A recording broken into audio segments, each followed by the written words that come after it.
In the quiet corridors of Brazilian political history, there's a story that most people have never heard, a chilling tragedy hidden beneath speeches, campaigns, and the image of a respected senator. His name was Peixoto Gomide, and behind the polished facade there was a secret so disturbing that it was almost erased from memory. Today, we'll uncover the events that shook an influential family and left behind a mystery shrouded in silence. Before we begin, make sure you subscribe and click the notification bell so you won't miss our upcoming stories that dive deep into the cases history tried to forget. In the early decades of the 20th century, Brazil was a nation still defining its political identity. The country was transitioning between political structures, social classes were deeply divided, and public figures carried both influence and mystery. Among them was Senator Peixoto Gomide, a man whose name commanded respect in the halls of power and whose life seemed like the embodiment of prestige and authority. Born into a wealthy and traditional family, Gomide's childhood was far removed from hardship. His father was a respected landowner, and his mother came from a lineage of educated elites. This combination of influence and education prepared him from an early age to enter politics. By the time he was a young man, he had already earned a degree in law, a respected profession that gave him an entry into political circles. As a senator, Gomide became known for his sharp speeches, his refined manners, and his ability to navigate complex political rivalries. In public, he was the image of composure, always impeccably dressed, his mustache neatly trimmed, his posture upright, exuding control. Many considered him a man of principles, one who fought for progress and development in his home state. But behind the well-polished facade of the political stage, the senator's personal life told a different story. He was a widower, raising his only daughter, Maria, alone. Maria was the apple of his eye, a young woman with a vibrant personality, admired for her beauty and education. Those who knew her described her as charming, intelligent, and independent-minded, qualities that reflected her privileged upbringing. For years, father and daughter appeared to share an unbreakable bond. They attended social events together, traveled, and were often seen in the company of influential families.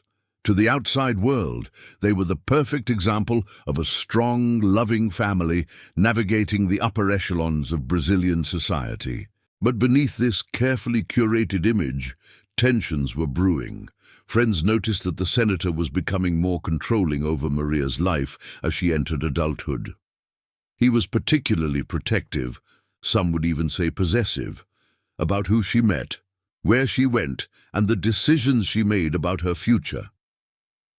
The real turning point came when Maria fell in love with a man her father did not approve of. The young man, although respectable, did not come from a wealthy or politically connected family. To Senator Gomide, this was unacceptable. His daughter's choice challenged not only his expectations, but also the image he had worked so hard to build in society. At first, Gomide tried to persuade Maria to end the relationship, offering arguments about social compatibility and the risks of associating with someone beneath their class. But Maria, determined and strong-willed, refused to give in. She saw in this relationship not only love, but also a chance to live a life outside the rigid political world her father inhabited. The arguments between father and daughter became more frequent and more intense. Servants in the family household whispered about heated conversations that ended with long silences. Some neighbors claimed they had heard raised voices late at night, an unusual occurrence for a home that once radiated order and calm. By the time Maria announced her plans to marry the man she loved, the situation had reached a breaking point. The senator, consumed by a mixture of pride, fear, and an obsession with maintaining his social standing, made it clear that he would never approve. In his mind, allowing the marriage would tarnish the family name and undermine everything he had built in his career. This unyielding conflict was about more than just a romantic relationship. It was a clash between two worlds. On one side, the traditions of a conservative political elite that valued status and alliances over personal happiness.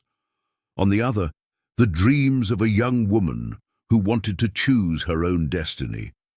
The stage was set for a confrontation that would soon spiral out of control, one that would forever stain the senator's legacy and leave a tragic mark on Brazilian history.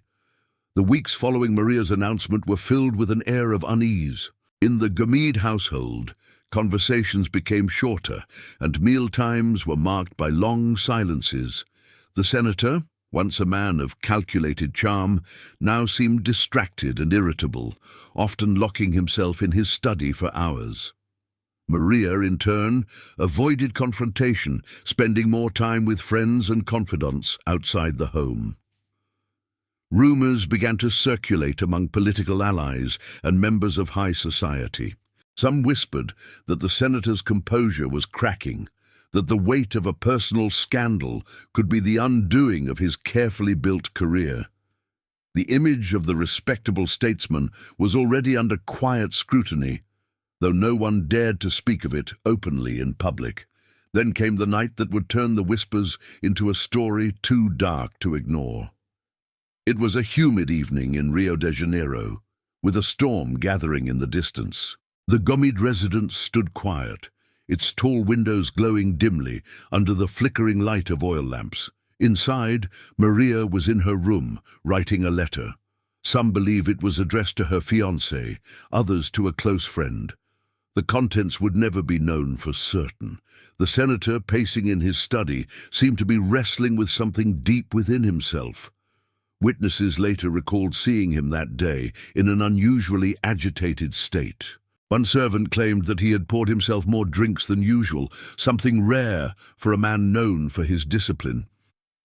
Another said she had overheard him muttering under his breath, repeating Maria's name with an almost obsessive tone. At some point in the evening, Gomide went upstairs to his daughter's room. What happened behind those closed doors would remain a matter of speculation for decades. What is certain is that voices were raised, the final and most intense argument between father and daughter. Neighbors reported hearing muffled shouting, followed by a loud thud. Moments later, silence. When the servants entered Maria's room, the sight they found was one they would never forget. The young woman lay motionless, and the senator stood nearby, pale and expressionless, his hands trembling. The details of the scene were quickly obscured by the chaos that followed. Some claimed he immediately called for help, others insisted he ordered everyone to remain silent. News of the incident spread quickly through the political elite, but curiously, it never reached the public in any official capacity. The story was buried almost as soon as it began. Powerful friends closed ranks around the senator, ensuring that newspapers reported only a vague family tragedy. No accusations were formally made, and no investigation ever reached the courts. Maria's funeral was private, attended only by close relatives and a few trusted political allies. The senator appeared stoic, but those who looked closely noticed his gaunt expression and the way he avoided meeting anyone's gaze.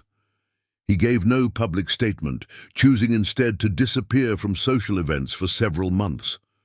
Behind the scenes, however, the political machinery worked tirelessly to protect him.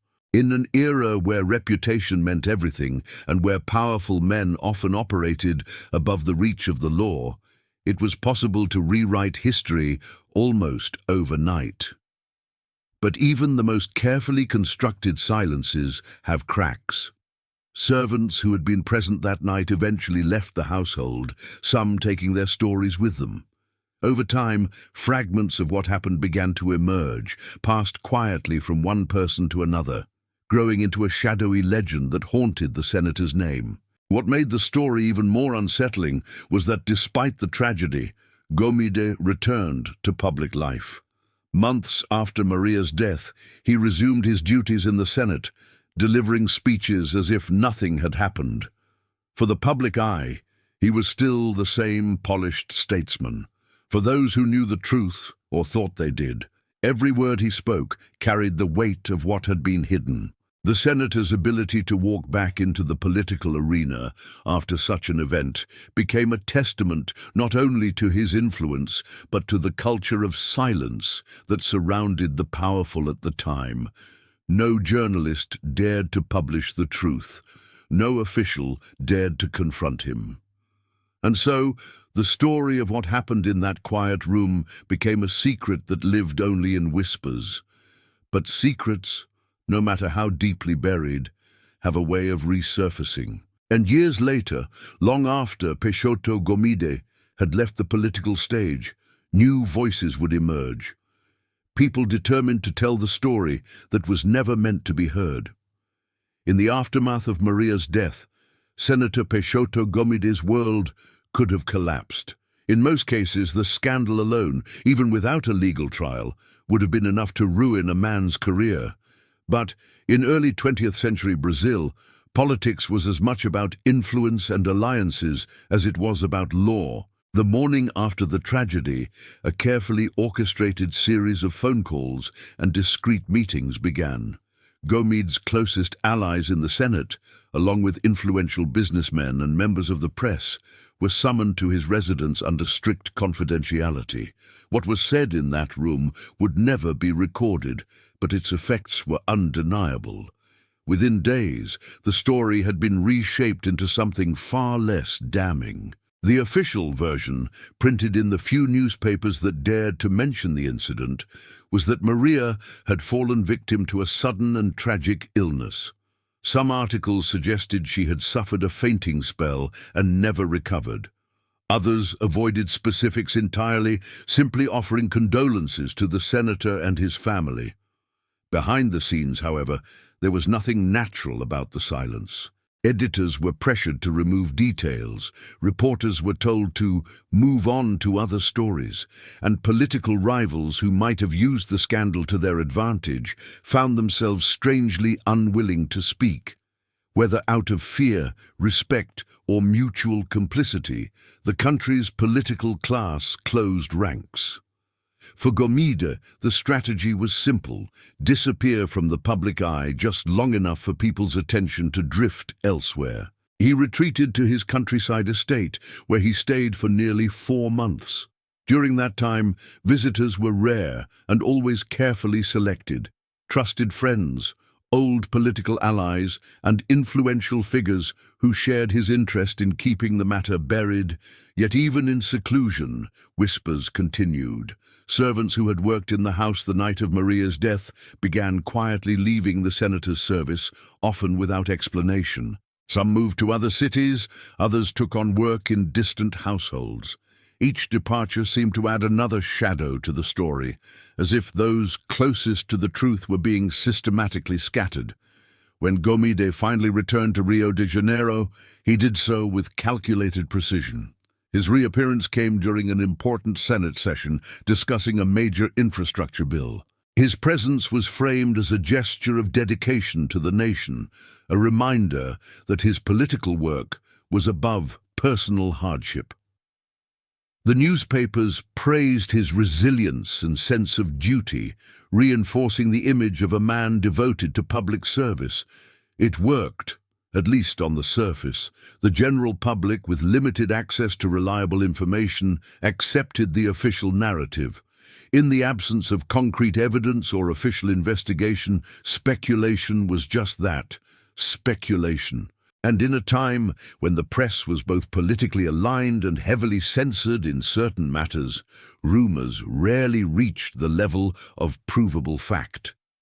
But in elite social circles, the story persisted. At private dinners and exclusive clubs, people would lower their voices and exchange glances whenever Maria's name came up. Some claimed the senator had acted in a fit of rage. Others believed the incident had been accidental, but covered up to protect his career. There were even those who suggested that certain political favors had been exchanged to guarantee silence. The most telling sign of the unspoken truth was how Gomide avoided any public mention of his daughter from that day forward. In speeches, interviews, and private correspondence that historians later examined, her name was conspicuously absent. It was as if she had been erased from the official record of his life. Years passed, and Gomide continued to serve in the Senate, his career unaffected by the scandal that never officially existed. He sponsored laws, gave speeches, and maintained his status as a respected statesman. But for those who remembered that stormy night, his image was forever altered. The polished exterior remained, but it was impossible to see him without recalling the secret buried beneath. What made the case so chilling was not just the event itself, but how effectively it was erased from history. It was a demonstration of the raw power political elites held at the time, the ability to control narratives, silence witnesses, and rewrite the past to suit their needs. Yet history has a way of resisting total erasure. Long after the senator's death, fragments of the truth would begin to resurface, pieced together by journalists, historians, and descendants of those who had been there. But the full picture, the details of that night, the exact words exchanged, the precise moment when life turned to death, would remain locked in shadows, known only to the man who stood in that room and the daughter who could never speak again. Decades passed, and Senator Peixoto Gomide's name gradually faded from the forefront of Brazilian politics. He retired quietly, spending his final years away from the public stage, surrounded by the comfort his status and fortune had secured. When he died, obituaries painted him as a dedicated public servant, a man who had devoted his life to the betterment of his state. But the silence surrounding Maria's death never fully disappeared.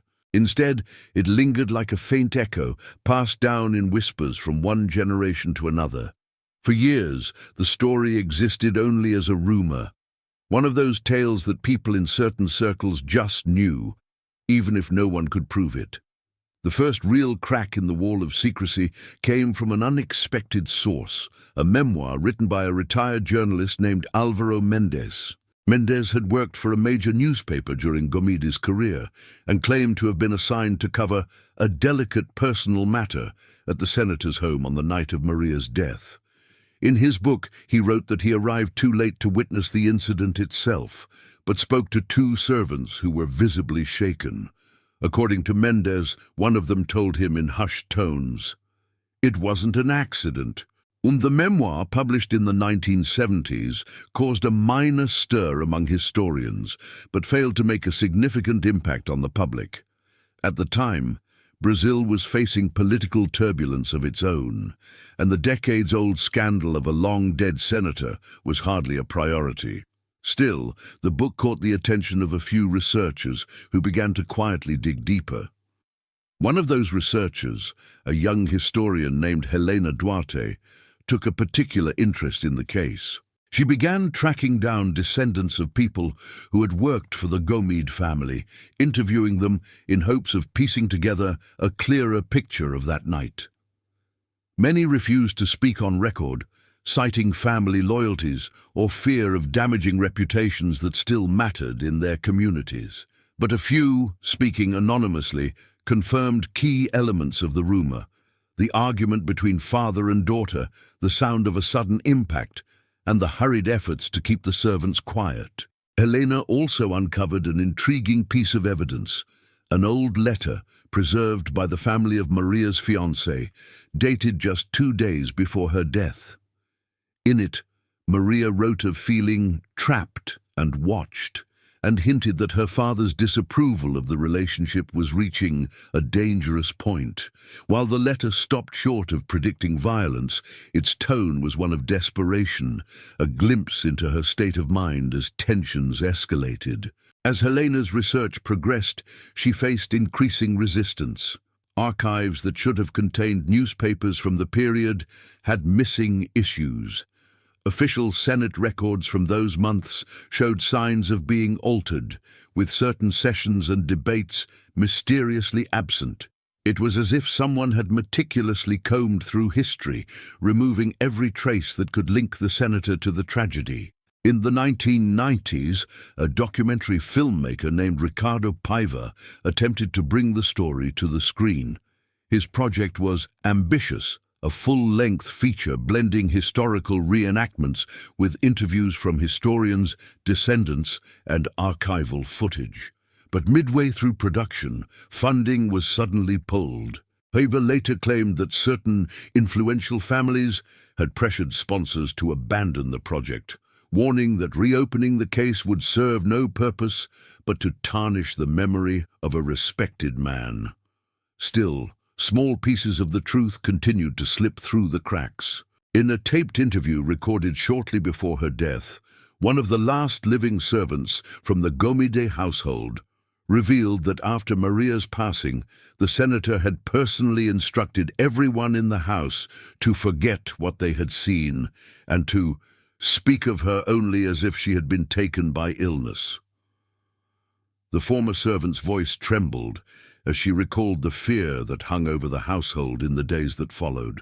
By the early 2000s, the case had transformed from a guarded family shame into a historical curiosity. Independent bloggers and amateur historians began sharing what little evidence existed online, sparking debates on forums and social media.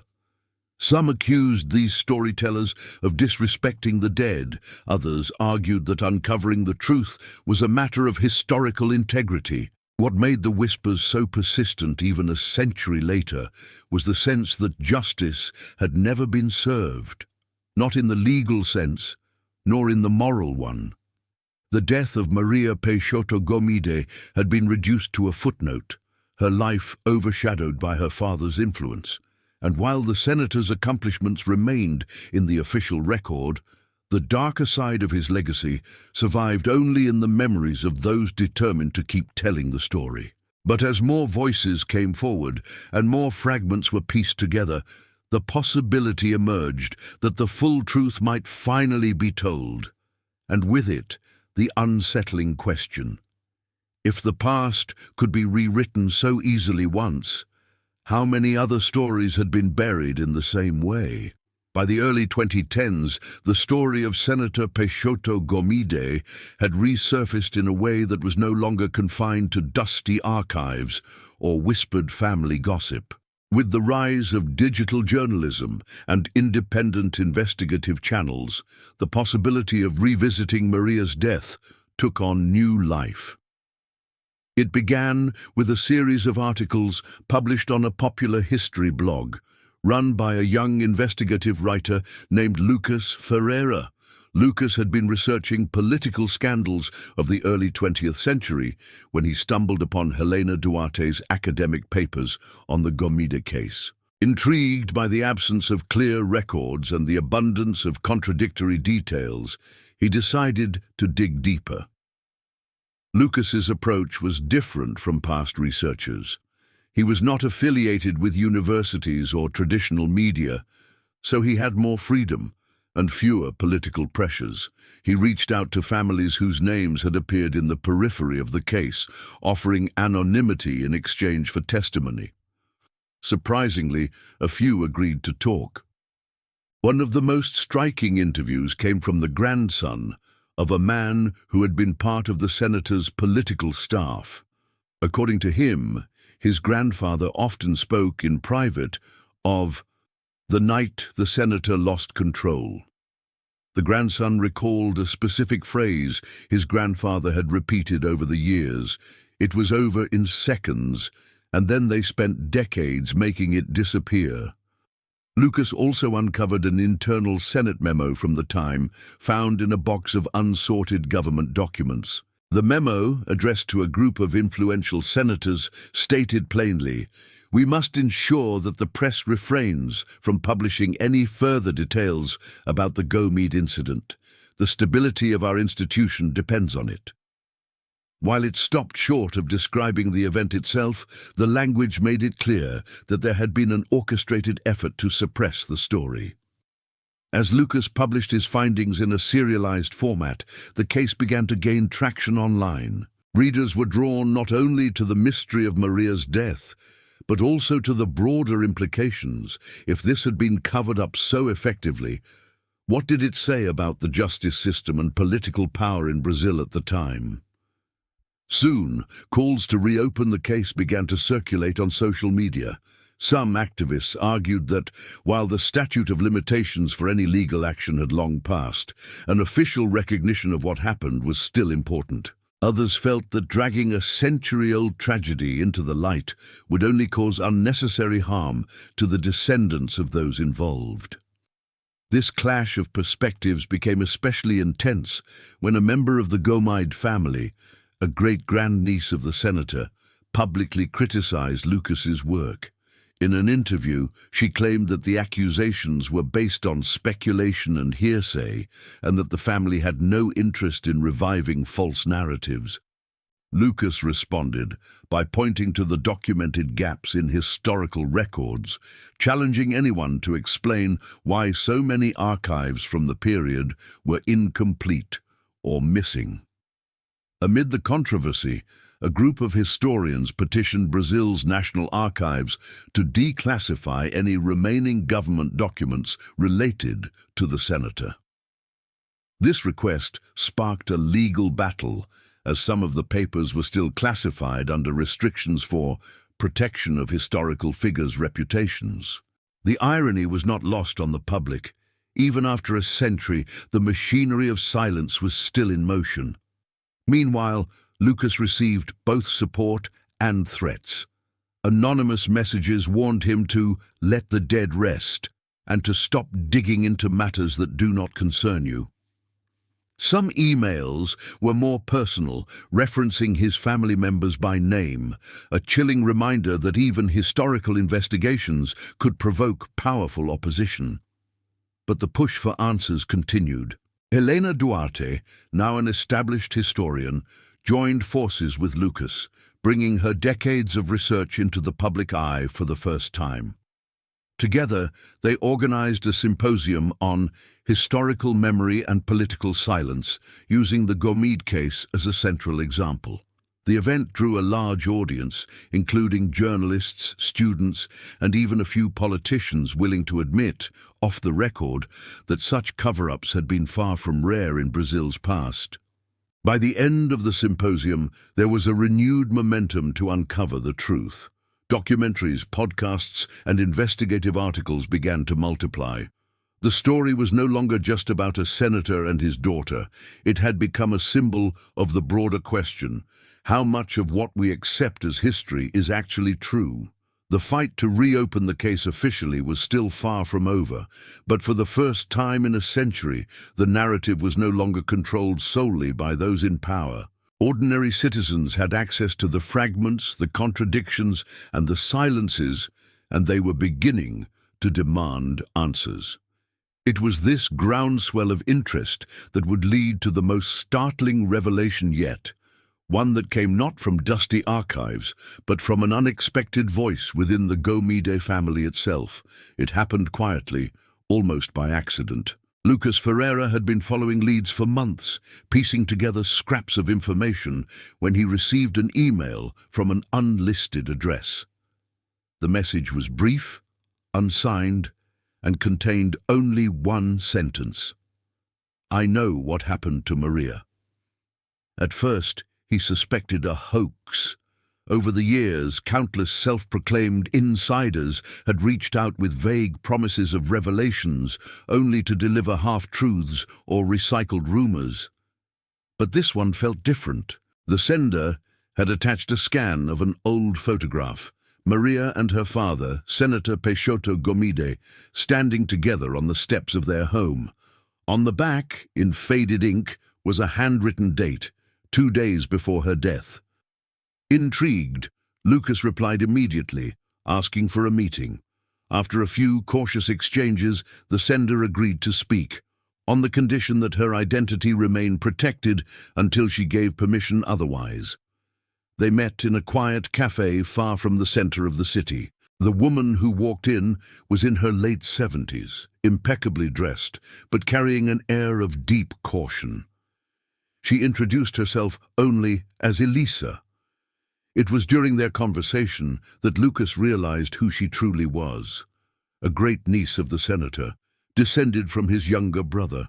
Elisa explained that the truth had been a silent burden in her family for generations. Her grandmother, the senator's sister-in-law, had been present in the Gomide residence on the night Maria died. According to family stories passed directly from her grandmother, the argument between father and daughter had escalated far beyond words. Maria had insisted she would marry her fiancé regardless of her father's wishes. Gomide, in a fit of rage, had grabbed her by the arm and pushed her against a heavy piece of furniture. The impact had been immediate and catastrophic. Elisa's grandmother claimed that the senator froze, horrified by what had happened, but only for a moment. Almost instantly, the political instinct took over. He summoned his most trusted aides, and within hours, a plan was in motion to present the incident as a sudden medical tragedy.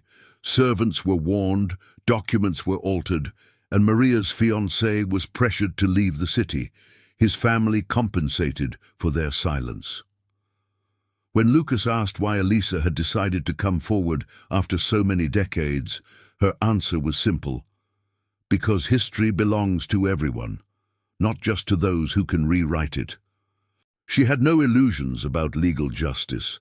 Too much time had passed, but she wanted the truth to exist in the public record, where it could no longer be erased. Elisa provided Lucas with more than just her testimony. From a locked box in her home, she produced a stack of letters, most of them written by Maria in the months before her death. The letters painted a vivid picture of a young woman under increasing emotional pressure, struggling to reconcile her love for her father with her desire for independence. One line, dated only a week before the tragedy, stood out. "If anything happens to me, know that it was because I refused to live the life he chose for me."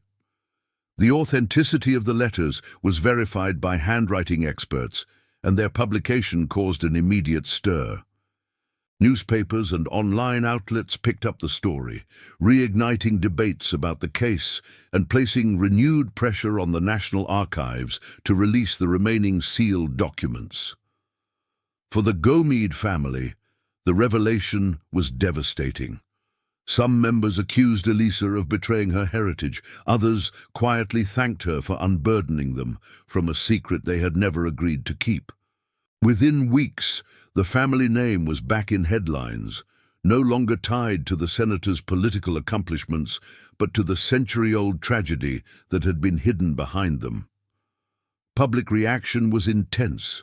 For some, Elisa's confession confirmed what they had long suspected, that Maria's death was not an accident. For others, it was an uncomfortable reminder of how power could shape and distort the historical record. Lucas and Helena Duarte compiled the testimony, letters, and historical evidence into a comprehensive dossier, which they submitted to multiple universities and historical institutes.